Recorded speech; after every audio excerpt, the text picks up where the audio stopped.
آقا کریم نے ارشاد فرمایا اور وہ صبر کا مہینہ ہے اور صبر کا ثواب سیدھا سیدھا جنت ہے۔ ایک روایت میں آتا ہے الصوم نصف الصبر، روزہ آدھا صبر ہے۔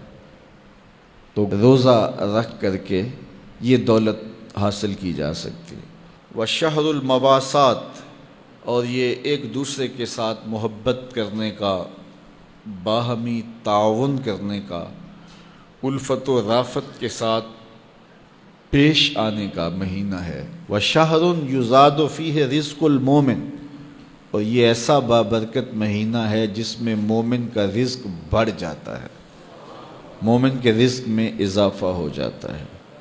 وہ نعمتیں جو عام ایام میں اسے نصیب نہیں ہوتی، اس مہینے میں اسے نصیب ہو جاتی ہیں۔ اس کا رزق بڑھ جاتا ہے، برکت ہو جاتی ہے، اضافہ ہو جاتا ہے۔ جس نے اس مہینے میں کسی روزہ دار کا روزہ افطار کروایا، اللہ اس کے گناہوں کو معاف فرما دے اور اس کی گردن کو جہنم کی آگ سے آزاد کر دے گا۔ یہ برکت ہے اس مہینے میں کسی کو روزہ افطار کروانے کی۔ کہتے ہیں ہم نے حضور کی بارگاہ میں عرض کی، حضرت سلمان فارسی کہتے ہیں حضور ہم میں سے سارے لوگ تو یہ استطاعت نہیں رکھتے کہ وہ کسی کو روزہ افطار کروائیں، یہ تو پھر امراء ہی بازی لے جائیں گے کہ وہ روزہ افطار کروائیں گے، تو ہم لوگ تو جو اس قابل نہیں ہیں، غرباء ہیں، وہ تو پھر کسی کو روزہ افطار کر کے یہ والا ثواب نہیں کما سکیں گے۔ تو جب حضرت سلمان فارسی نے یہ کہا تو رحمت عالم نے کیا جواب دیا، سنیے۔ فرمایا کہ اللہ تعالیٰ یہ ثواب اسے بھی عطا کرے گا جو دودھ کے ایک گھونٹ سے، ایک چھہارے یا کھجور سے، یا پانی کے ایک گلاس سے کسی کو افطار کروائے، اللہ اسے بھی یہ ثواب عطا فرمائے۔ اس نے نلکے سے، کنویں سے، چشمے سے پانی بھر کے دے دیا کہ لو روزہ کھول لو، جاتے جاتے ہاتھ میں کھجور دے دی کہ سائیں میری کھجور سے روزہ کھول لینا۔ اس نے بکری دو رہا تھا تو اس نے ایک گھونٹ دودھ کا اسے پلا دیا۔ تو جس نے روزہ اس طرح بھی افطار کروایا، کسی غریب نے ایسے بھی کسی کا روزہ افطار کروا دیا، میرے حضور فرماتے ہیں اللہ اس کو بھی پورا پورا ثواب عطا فرمائے۔ تو یہ تو اس کی کرم نوازی ہے، اس کی رحمتوں کا باڑا بٹ رہا ہے۔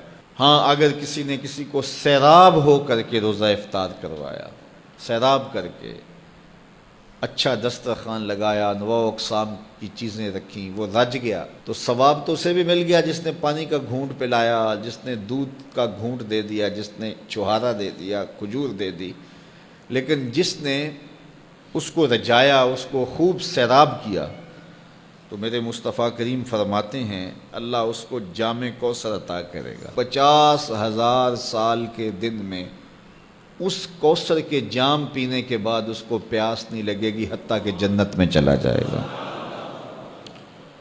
اللہ کی رضا کے لیے ماہ صیام میں لوگوں کے روزے افطار کروائیں۔